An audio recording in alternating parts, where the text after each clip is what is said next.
Okay, the scenario is this. The Amon Carter Museum of Art, who I hope many of you have been through, is a nationally recognized museum. They're free. Nothing in there that anytime you want to walk through the doors, all their programs are free. They have a membership program, they have an annual fund, and we started to help them with a program campaign for a program that is free. So consequently, the staff was saying, how are we going to do this? How do we raise program money? And how do we make sure that money comes in every year? Because the Amon Carter Foundation in Fort Worth, who many of y'all have sat in front of John Robinson and gotten some really wonderful gifts, supports that museum to the tune of $7 million a year. But they still have to raise money.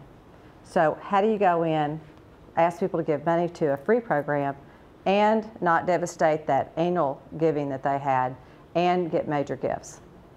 Well, there's some confusion. So what I suggest when you step back and look at your organization, where's the confusion? Membership is acquisition for a museum. But they were using it, and we've asked permission to talk about this, but they were using it as a corporate solicitation tactic. It was nice to have that, but it was a corporate leader society instead of membership and getting people to come in because the museum is important. It's important to Fort Worth. It does wonderful work. The programs are incredible. So supporting that with a membership program. The annual fund, which is also acquisition, was sent out at the end of the year, but in it was all the board members with their annual gift, but they were very high-level annual gifts.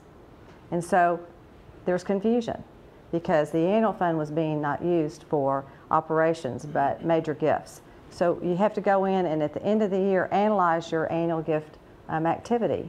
So when you see those $5,000, $10,000, $20,000 gifts in your annual fund, you need to make sure during the year you're working towards getting those $20,000 gifts so that you're not expecting in December that $20,000 gift to come in and it's not there.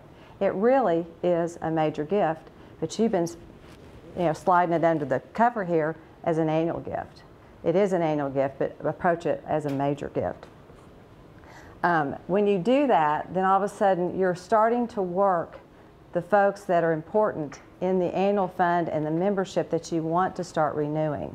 It's back to that relationship management model. As Missy said earlier, your givers are already giving.